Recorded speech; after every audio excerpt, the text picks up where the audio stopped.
Hello, everybody.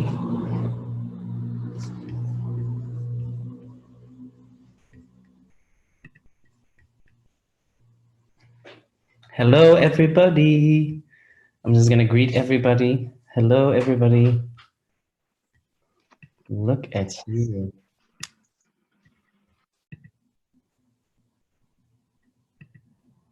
Okay. I'm just going to wait for all people to arrive. So lovely to see everyone. Wow, beautiful. Okay. I have my Pride outfit on. Pride outfit. I don't know if everybody has their Pride outfit on. No, yes, no, yes. Let's see. Show me your Pride outfit, please. Show me your, oh, look, beautiful. Oh, I see familiar faces. Beautiful. Okay.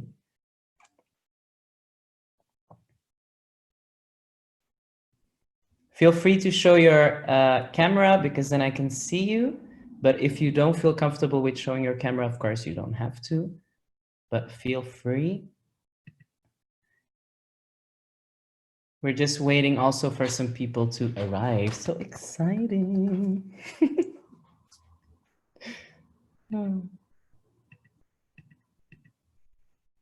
Okay. Let's see. Here we go.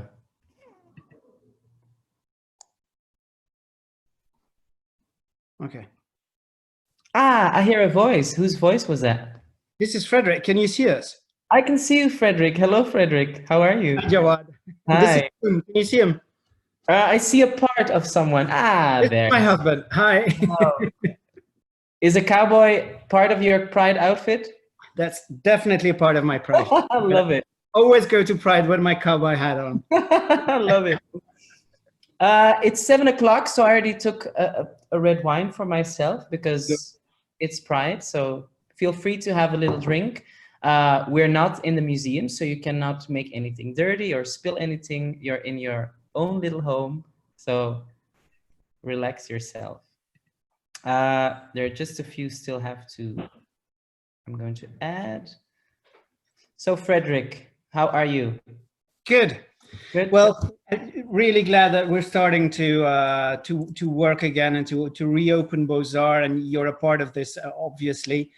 But it's good to sense that everybody's having this positive energy again. So it's great. Yeah, because you probably worked from home during the lockdown. Yeah, like everybody, well, like most people in BOZAR, yeah.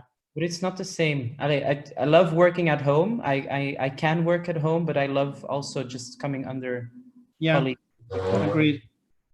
So, wow. Okay. Hello, everybody. I'm waiting for the last person to arrive. How many are we at the moment? I can't see. At the moment, we are with let's count. 20 people? 20 for the moment. 20 people. Hello, Lieve. Hi.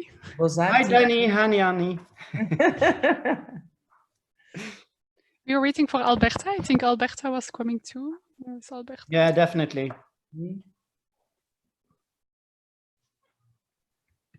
Oh, shit. No.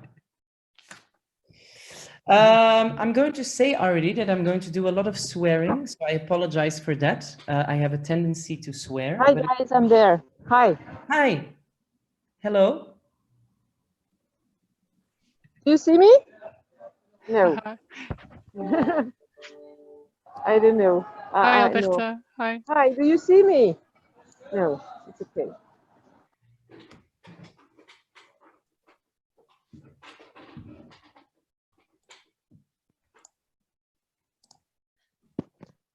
A small question. Hi, everyone.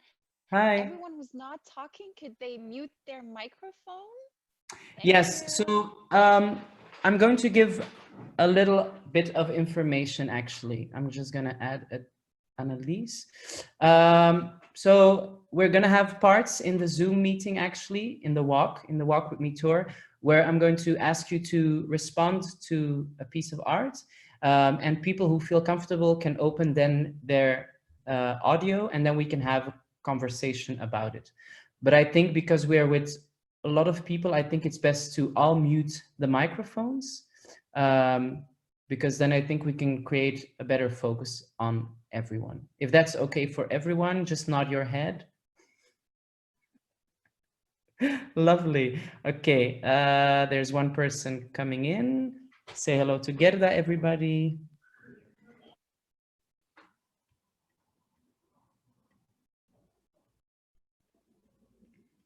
Okay, so Gerda, welcome.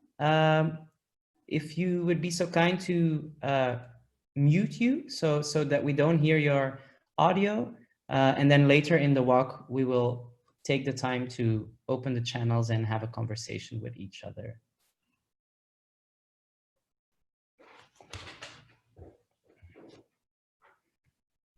I'm just gonna see, I think everyone is there. Yes, I think we're there. I'm gonna have a drink first. Somebody's still walking home. That's beautiful to see. That's commitment. Wow. Cheers.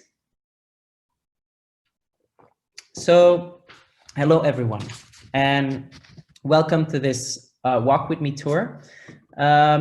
Very special. It's a Zoom meeting, so we can't be in the proper museum. The museum is open again, but we thought it would be nice to have this experience and to see how maybe we can reinvent museum. I have to be honest, going to the museum is still an experience you cannot copy, because you have the building, you have the doors, you have the entrance, you have the people working there.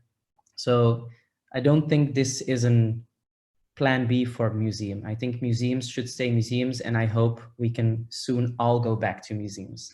So welcome to BOZAR via Zoom. My name is Jaouad, Alloul. I'm a theater maker and a performer, singer, and actually random artist, going from dancing to singing to acting. The stage is where I feel most comfortable because my vulnerability is not questioned. That's why I am a performance artist. So let's get it started, and welcome to this BOZAR via Zoom. I chose this first image because for myself, the first time I went to the BOZAR is actually last year, and I'm 34, so that's quite late to go to BOZAR at your 33, because I didn't even know it existed. I was raised in a Moroccan family, first generation migration, and we didn't go to the theater, not because my parents didn't want to, but really because theater was not part of our cultural walks we had with our family. So if you get the chance to go to BOZAR, if you probably, maybe you did, maybe you didn't go to BOZAR, really visit it, because besides the exhibition, it is one of the most majestic buildings you will ever actually visit in Brussels. It's really beautiful. And that being said, I was, because I give the Walk Media Tour, this book of Keith Haring actually is now available at BOZAR. You should really check this book out, because it gives a lot of insights about Keith Haring.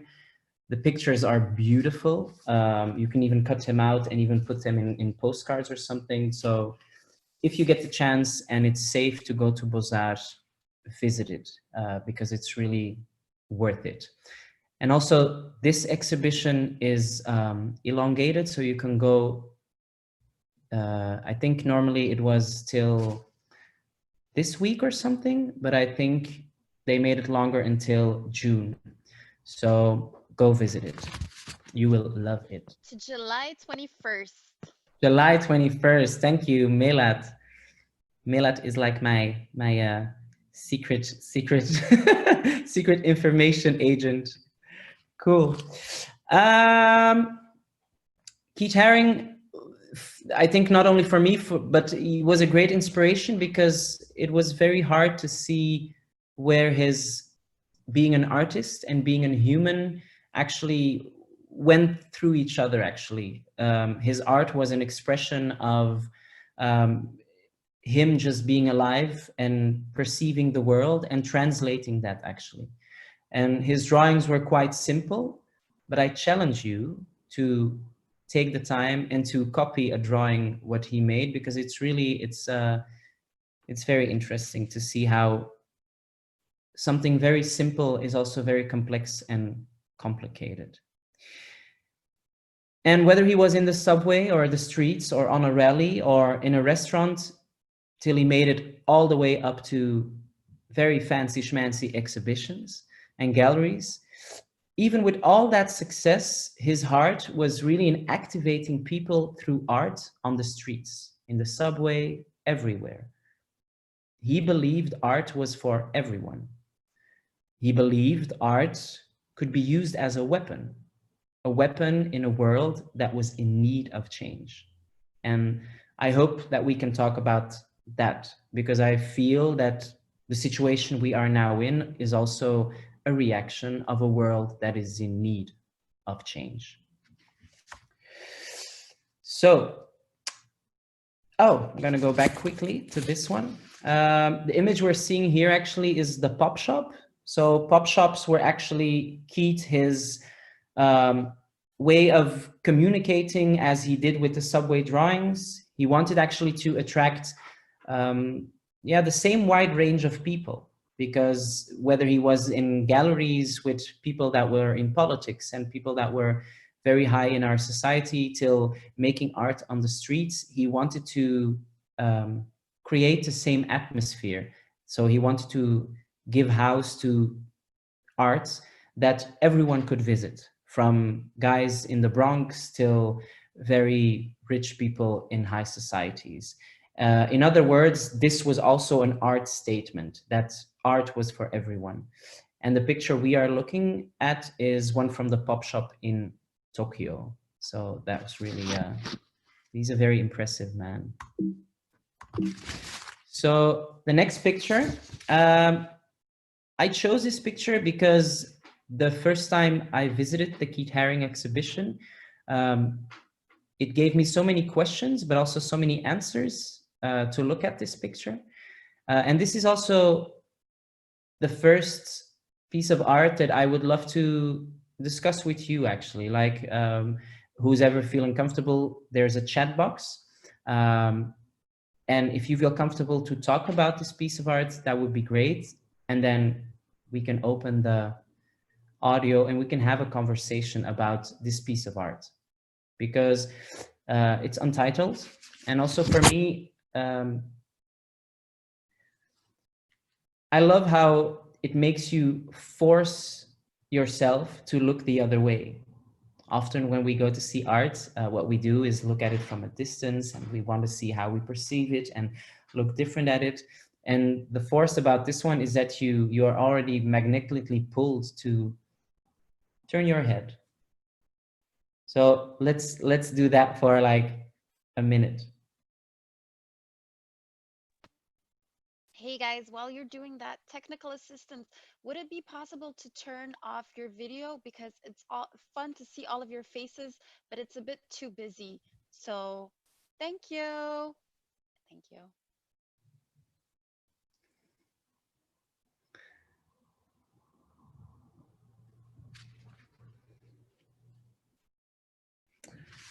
So,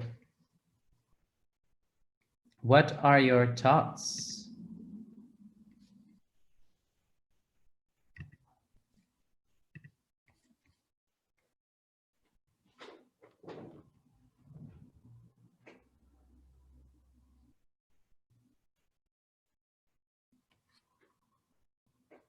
Here we go.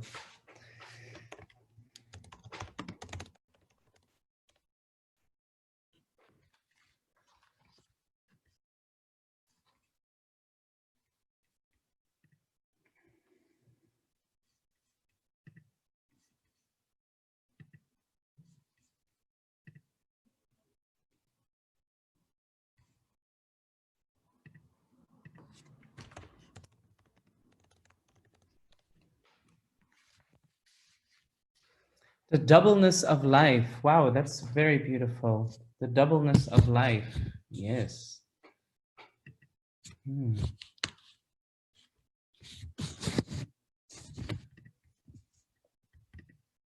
Oh, sorry.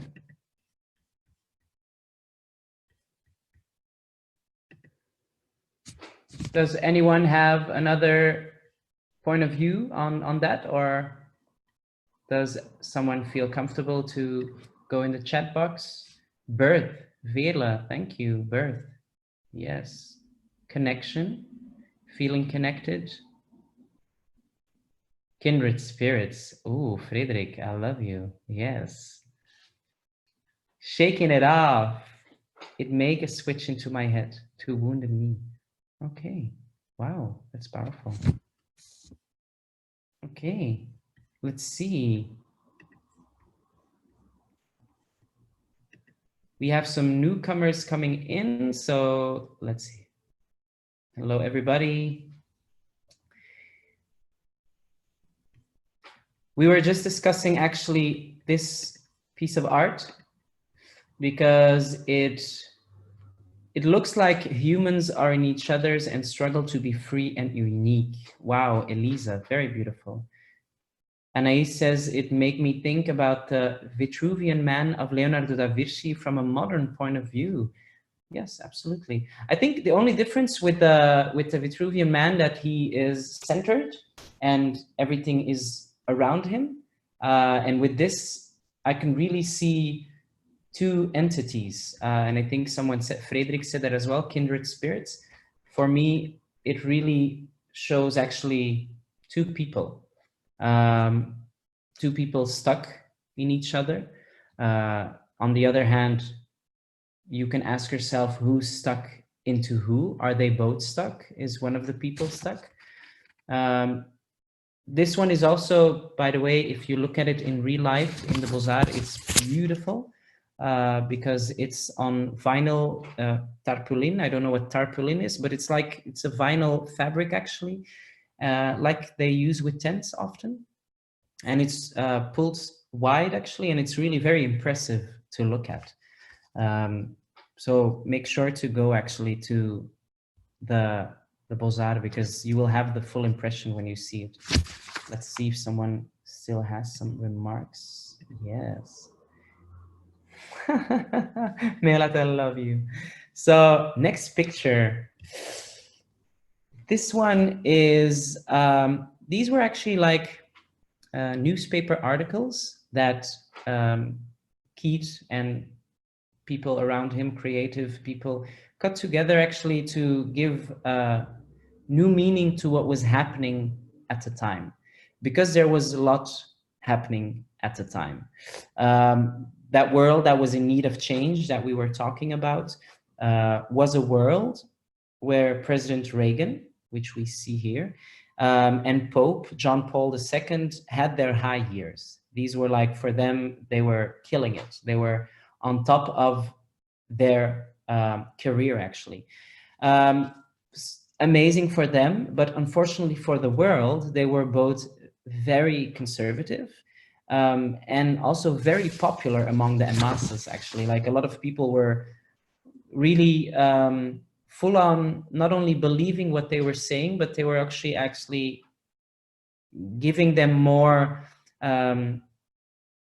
gas, like more ammunition to just believe more in their story, because they were not spreading a message of unity. They were really spreading a message of divideness, of they were really judging people for what they were doing. And for me, that's what I perceive, because unfortunately during the AIDS pandemic, which was a very important part of Keith, his life, and also of us in our society, it was really a pity that both of them, that Reagan, for example, Reagan didn't want to fund research for HIV and AIDS.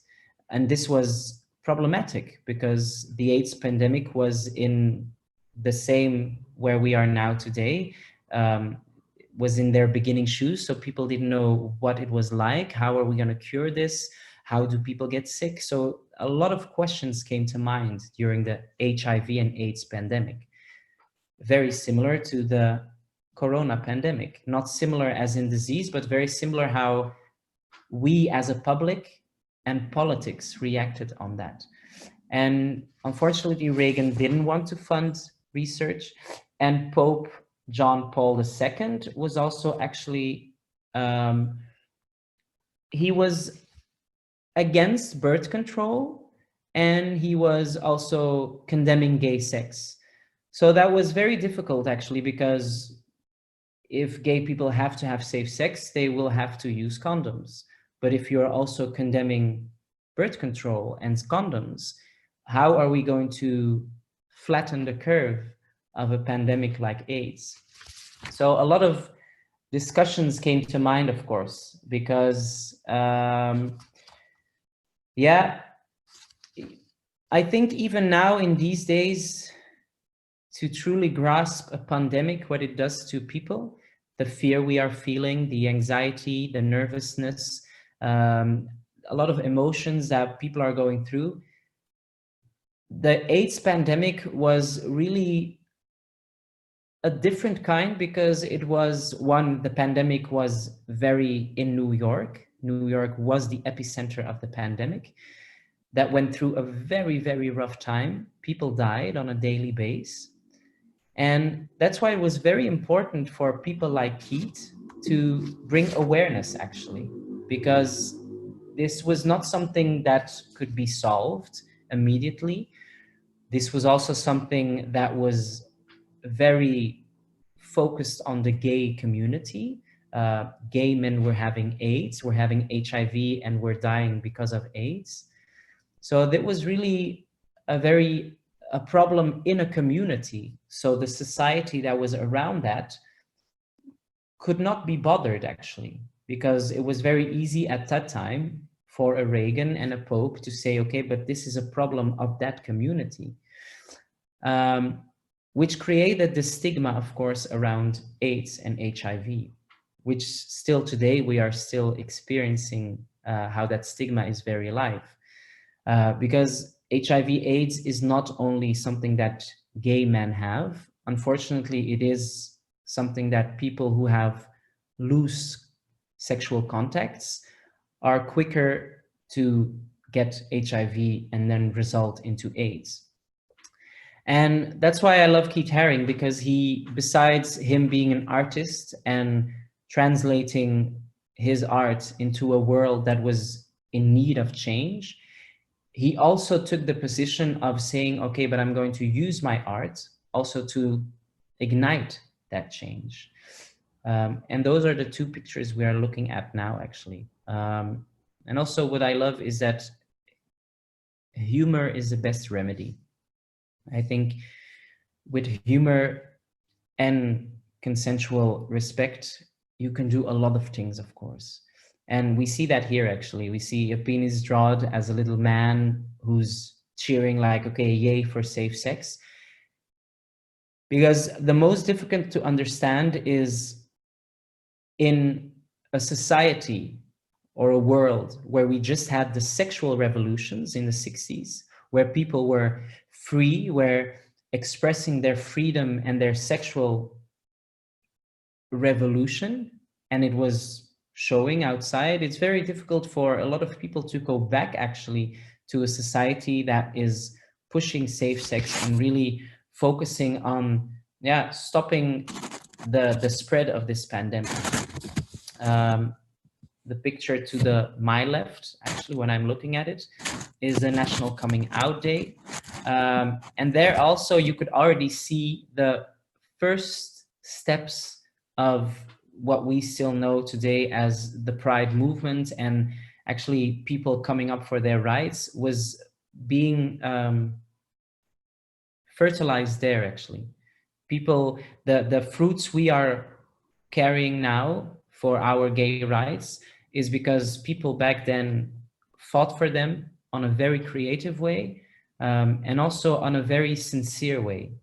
They were really marginalized. Gay people were marginalized. They were part of a society that was not good enough for New York of that time. And that's where Keith really made a difference by starting in the subways and in restaurants on napkins till just the big exhibitions. I'm loving this, by the way. It's really very nice. Thank you for your attention. I hope you're all enjoying it.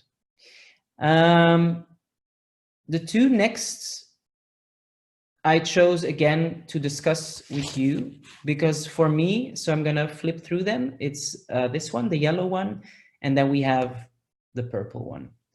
And I chose these two because Keith uses a lot of the same figures, a lot of the same structures, which communicate with each other. But these two for me were really something else, because he uses, for example, the purple here, this figure with 6 titties and a very long penis. It's a completely different style of communicating with the audience. So I would love to hear from you guys and girls and everything in between non-binary. What are your thoughts on these two? Shoot the chat message. Let's look at that one.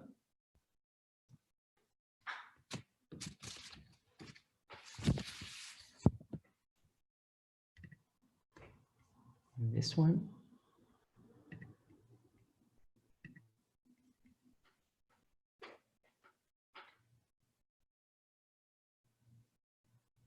Television, the power of images. Absolutely. Rat race. Okay. Ooh, it looks like hieroglyph. Like, how do you say that in English? Hieroglyphs? Hieroglyphs? Hieroglyphs. Hieroglyphs. Yes. Yes, a language.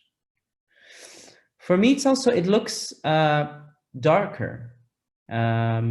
And not as in dark color, but the images he's showing here are less poppy, if you know what I mean.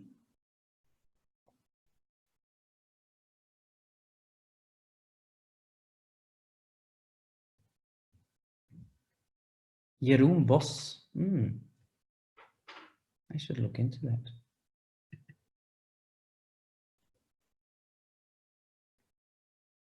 Modern times technology.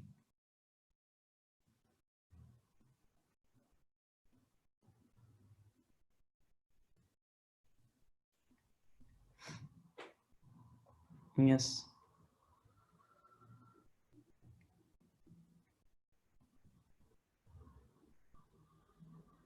I think it shows also for me the wide range of art that Keats could actually show.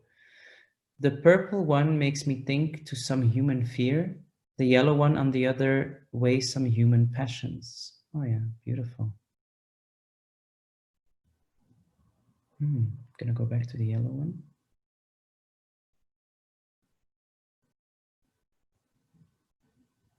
Because what I find funny with the yellow one, he's sitting on something that looks like a plane. And he has a head of a computer and a brain that looks like a brain. Sometimes for me, it looks like this further evolved human being, which I wonder if it's a positive evolution of this further evolved human being. Because as close we get to technology, and sorry, BOZAR, this is not personal, but nothing can create the real deal with seeing people and talking to someone and feeling them on an energy level, like I feel you. So let's hope we can soon meet all. Thank you for your reactions, really, super participation, love it. Agreed, yeah. Frederick, the first time I'm gonna see you, I'm gonna give you a hug. That's what I'm gonna do.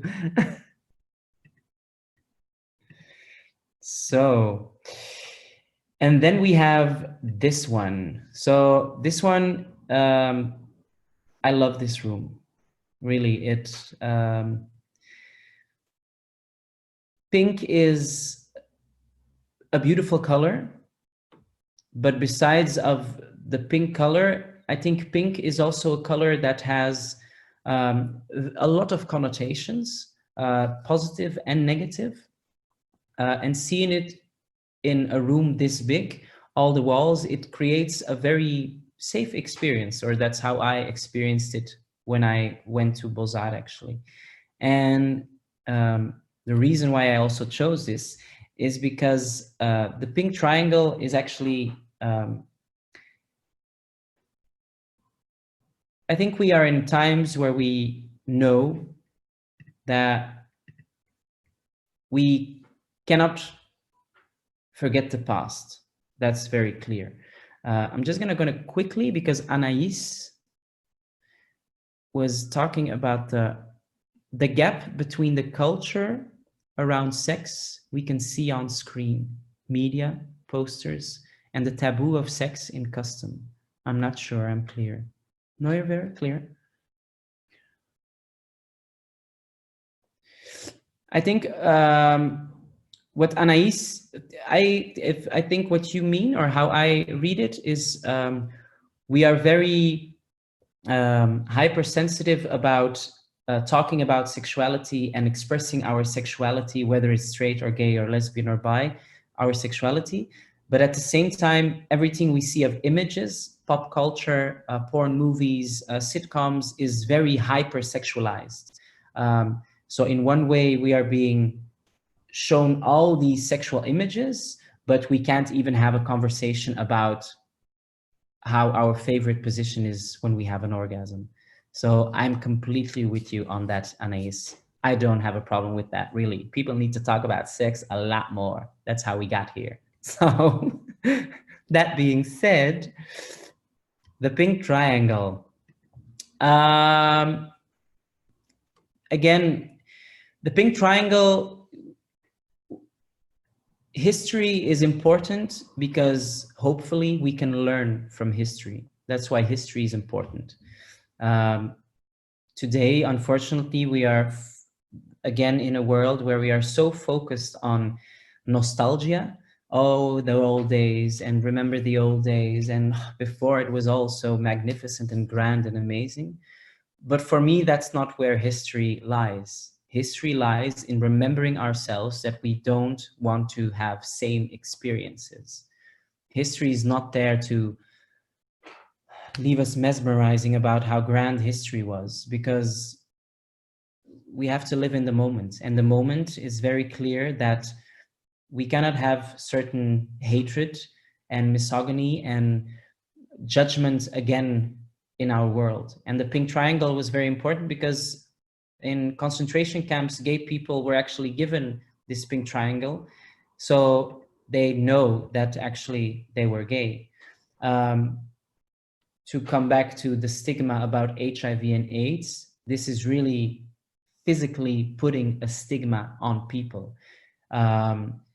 And on one way, how unfortunate that history is, it's powerful how we as human beings can use that same image, but use it in our power as a strength. And I think, or I want to believe, that that's what Keith did actually here. He wanted to reclaim actually something that was not even theirs to put on us. And this one is also very beautiful because I would love to have this at my home. I know it's not possible, but a girl can dream. But I would love to have this at my home because it's very powerful. You have the square around it. It's also, you have like this cover around it in it's kind of plastic actually, or kind of, yeah, I don't know what it is, but it's really very powerful because you have this different structures. You have the square, you have the triangle, you have the hieroglyphs, and it's really something very amazing. And especially because you know that it holds so much information about a world that I cannot even imagine. I know that me being gay in this Western side of the world is one of the biggest privileges I have, because we are doing very well if it comes to LGBT rights. And of course, there is still a lot of work, but I know for one hand that if someone should physically or verbally attack me, I live in a society, in a country where I am protected by law. So that is really one of the most amazing privileges to have. And this piece is really beyond beautiful. The next one is ignorance equals fear, silence equals debt. I'm gonna have a quick drink.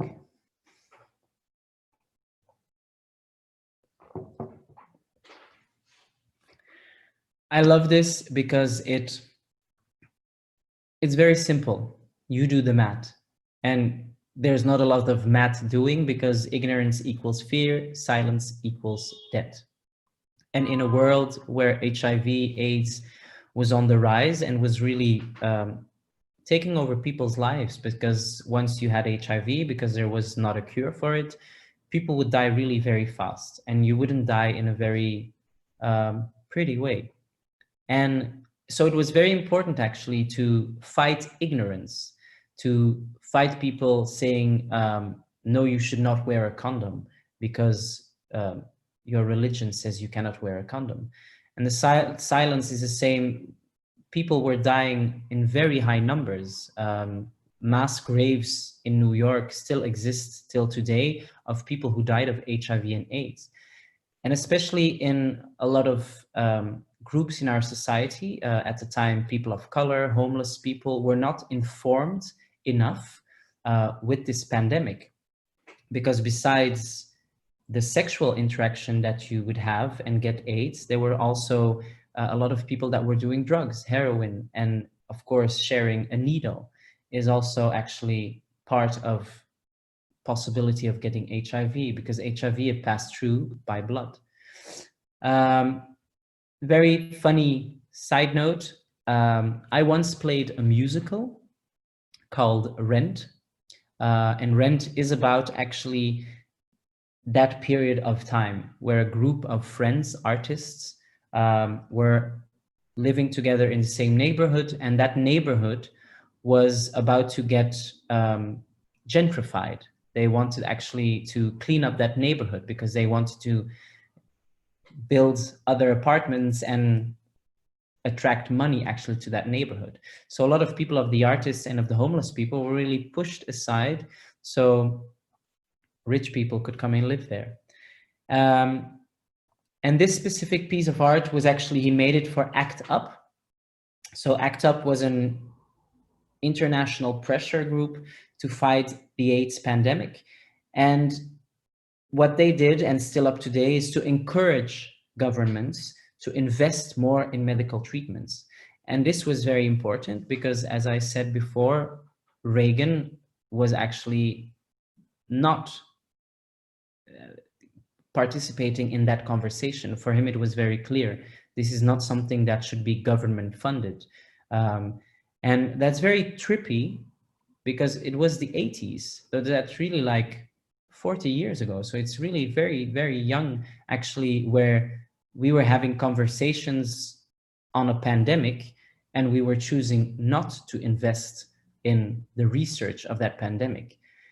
And in a very freaky way, that's what we are seeing again today. History is repeating, not exactly the same, but it has a lot of similarities. And I believe that as an artist, and I hopefully also as people, we should really think about that, about how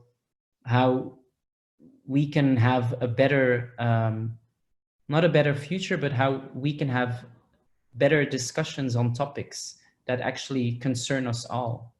Because HIV and AIDS is a disease that just humans die of, and not only gay people.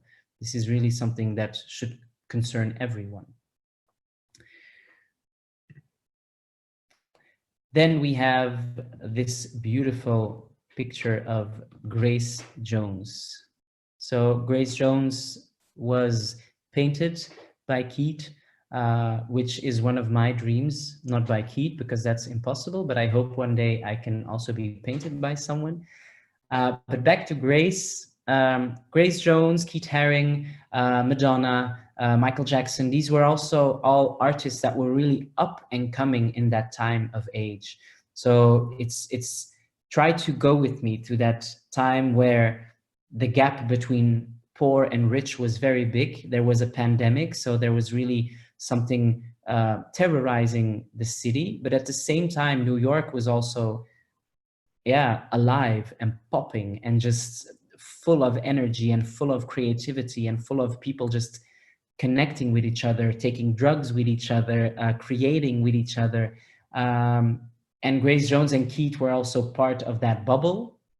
And also, they were also part of Studio 54, which was one of the biggest clubs in New York, which I think had the shortest amount of being open, because this club was outrageous.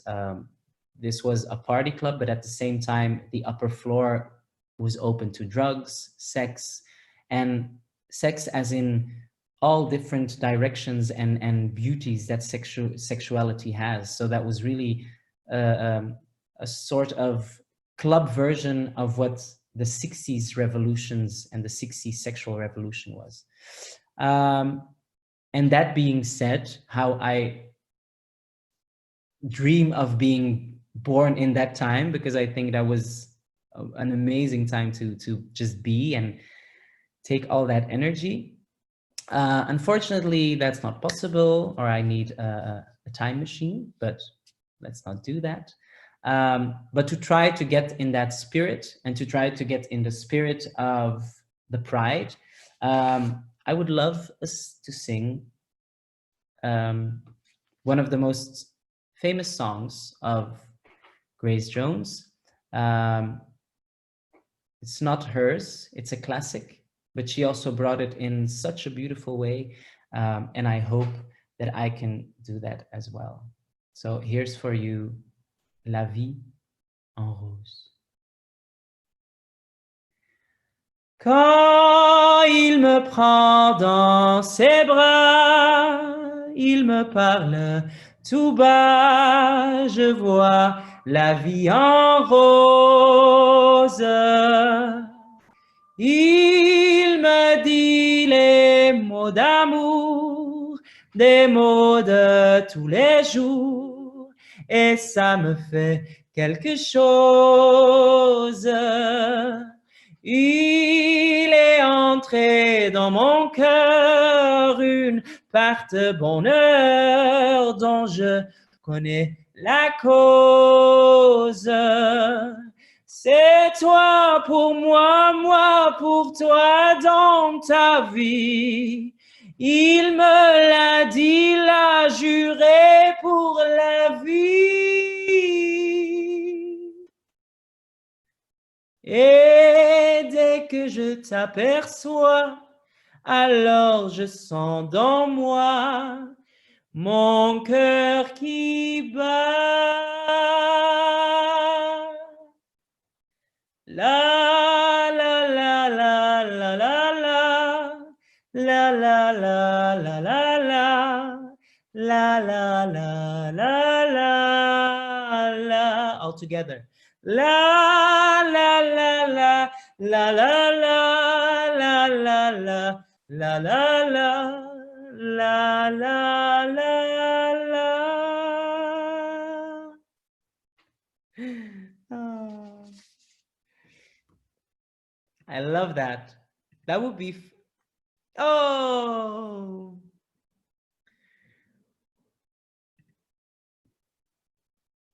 Lovely. Let's see.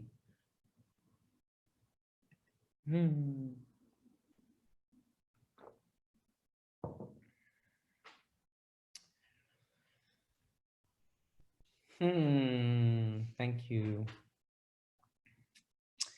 So from Grace Jones to Madonna, and Madonna was really something else, because Madonna was an artist who was not the best singer, who had a dance background, but she was an artist who also, just like Keith, knew how to stand out in the crowd.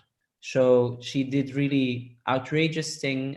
She made a sex book.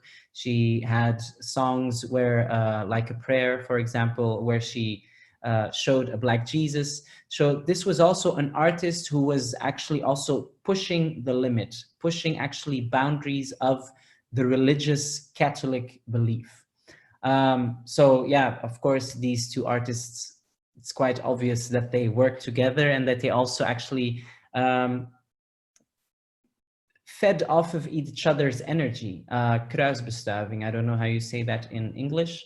So they're really connected to make each other also bigger. And I hope we're going to get that actually after this pandemic. I believe that as artists, we really have to connect with each other. And I hope this will be again a time where artists are going to connect, because one, they don't understand the world they are living in, and they want someone else to communicate with, and how to actually to even better be a translation of that world, sorry. As in, okay, if we as artists have the capacity to embellish this world, how can we embellish it even better so the people that are perceiving our art hopefully get something out of it?